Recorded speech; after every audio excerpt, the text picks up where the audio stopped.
الحمد لله. الحمد لله نحمده ونستعينه ونستغفره ونؤمن به ونتوكل عليه ورسوله وحبيبه ونعوذ بالله من شرور أنفسنا ومن سيئات أعمالنا ومن يهدي الله فلا مضل له في كماله ونعوذ بالله من شرور أنفسنا ومن سيئات أعمالنا ومن يهدي الله فلا مضل له في كماله وأشهد أن لا إله إلا الله وحده لا شريك له وأشهد أن محمدا عبده ورسوله وأشهد أن محمدا عبده ورسوله الذي بالحق بشير ونذيرا ودعا إلى الله وسراجا منيرا أعوذ بالله من الشيطان الرجيم بسم الله الرحمن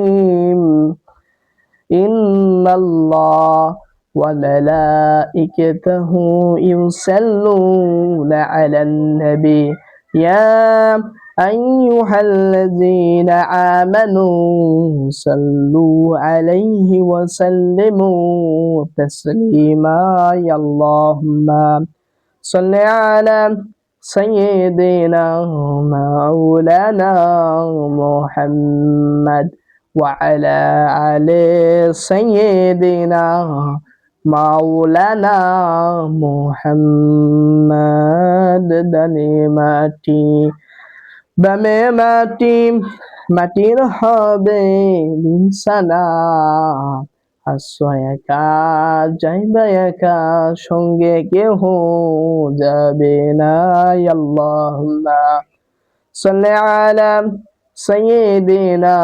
مولانا محمد وعلى آل سيدنا مولانا محمد যার জন্যে ভাবো তুমি সে তো তোমার আপন নয় যিনি তোমার আপন তিনি হলেন মদিনা ওয়ালা আল্লাহুম্মা صل على سيدنا مولانا محمد بلغ العلا بكماله كشف الدجى بجماله حسنت زمين خصاله يصلوا عليه اللهم صل على سيدنا مولانا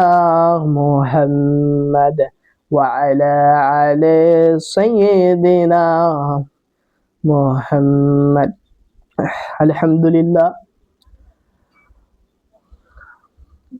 আলহামদুলিল্লাহ সমস্ত প্রশংসা আল্লাহ তাআলার জন্য যে রব্বুল আলামিন আমাদেরকে আজ হায়াত দান করেছেন আমাদেরকে হায়াত দান করেছেন লক্ষ কোটি দরুদ বর্ষিত হোক মদিনা তাজদার রাসূল আকরাম সাল্লাল্লাহু আলাইহি সাল্লাম যে নবী না আসলে আজ আমরা আসতাম না এই দুনিয়ায় যে নবীকে আমাদের জন্য পাঠিয়েছে আমাদেরকে হেদায়েতের জন্য আমাদেরকে তার দ্বীন ইসলামের জন্য এবং আমাদেরকে সঠিক পথের জন্য আমাদেরকে সেই নবীকে পাঠিয়েছেন আমাদেরকে হেদায়েতের জন্য সকলে বলে আলহামদুলিল্লাহ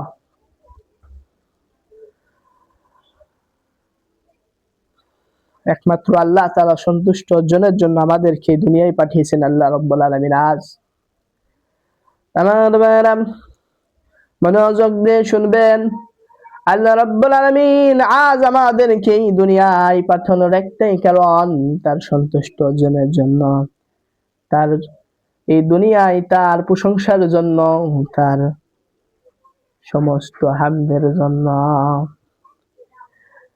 এবং এই দুনিয়ায় আল্লাহ তাআলা হাজারো নবী পয়গম্বর প্রেরণ করেছেন তাদেরকে এই দুনিয়ায় মানুষকে হেদায়েতের জন্য তাদেরকে প্রেরণ করা হয়েছে। আর আল্লাহ তাআলা হাজারো নবী পয়গম্বর প্রেরণ করেছেন তাদেরকে তাদের সঠিক পথ দেখানোর জন্য। আজ নবীদেরকে প্রেরণ করার একটাই কারণ, সেটা হলো তারা মানুষকে সঠিক পথ দেখানোর জন্য।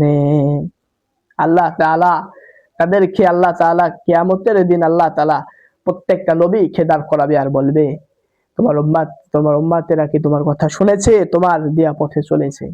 যখন বলবে না না, তারা আমার কথা শুনেনি, তারা আমার কথা মানেনি, অমান্য করেছে, তারা আমার কথাকে তারা আমার দেয়া নির্দেশনায় চলেনি, তারা আজ তারা পথভ্রষ্ট হয়ে গিয়েছে। তারা ভেবেছে আমার দিন হলো মিথ্যা, আমার পয়গম্বরের দিন মানেনি, এর জন্য আমি তাদেরকে জান্নাতে দিতে পারি না। আমি নবী প্রেরণ করেছি হেদায়েতের জন্য, তাও যদি হেদায়েত না পাই তাহলে কোনো লাভ নাই। সেই নামাজ রোজা আদায় করে ঈমান যদি ঠিক না থাকে, ঈমান যদি ঠিক থাকে তাহলে সব ঠিক। আপনি নামাজ পড়ছেন, আপনি যাকাত দিচ্ছেন, আপনি হজ আদায় করছেন, কিন্তু এইসব যদি কবুল না হয় তাহলে কোনো কিছু আদায় করে লাভ নাই। আল্লাহ বলছেন ইন্নাল দীনি আলাল ইসলাম, নিশ্চয় সত্য ধর্ম হলো ইসলাম।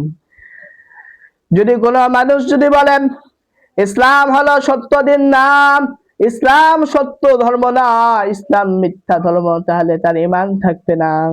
আমার ভাইরা, আল্লাহ তাআলা এর জন্য নবীকে প্রেরণ করেছেন। আল্লাহ তাআলা পয়গম্বর প্রেরণ করেন একটাই কারণ, মানুষকে হেদায়েতের জন্য তাদেরকে আল্লাহ তাআলা নবী প্রেরণ করেন। আল্লাহ বলছেন আমি নবীর পরে আমি প্রেরণ করেছি আমি আউলিয়া কিরাম, এরপরে প্রেরণ করেছি আমি আমার মুমিন বান্দা, নেককার বান্দা। এই বাংলার জমিনে হাজারো নেককার বান্দা রয়েছে। আল্লাহ তাআলা প্রথম রয়েছে রাজশাহীর জমিনে শাহ মাকদুম বাবা, সিলেটের জমিনে শাহজালাল, শাহপরান, এবং আরো বিভিন্ন জায়গায় আমি অন্য প্রত্যেকটা জায়গায় ফিটিং করে দিয়েছি আমি আউলিয়া কিরাম, যারা প্রথম নবী বানানোর পরে আমি এরপরে দিলাম নেককার বান্দা। তাও যদি মানুষ সঠিক দিনে যদি না আসে তাহলে কোনো কিছু করে লাভ নাই, আর কোনো মাধ্যম নাই, একটাই মাধ্যম, সেটা হলো মুসলিম হওয়া। আল্লাহ বললেন কবরে আসার আগে মুসলিম হয়ে আসো, কেন না কবরে আমি শুধুমাত্র মুসলমানের আমি হিসাব নিব, আমি মুসলিমের আমি আগে হিসাব নিব, তারপর বেধর্মীর। তুমি ইসলাম গ্রহণ করোনি, এটা তোমার দোষ, এটা তোমার ত্রুটি। কেননা আমি নবী পাঠাইনি, আমি পয়গম্বর পাঠাইনি, আমি কি কমতি রেখেছি দুনিয়ায়? এমন কোনো আমি কমতি রাখিনি।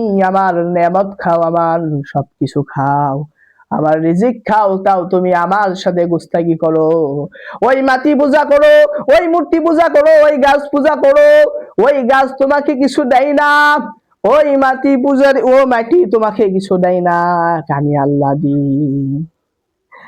ইন্নাল্লাহা আলা কুল্লি শাইইন কাদির, নিশ্চয় আমি আল্লাহ সবকিছু পারি, সবকিছু। দুনিয়ায় এমন কিছু নাই যে আমি আল্লাহ পারি না, এমন কিছু নাই, সবকিছু আমি আল্লাহ পারি।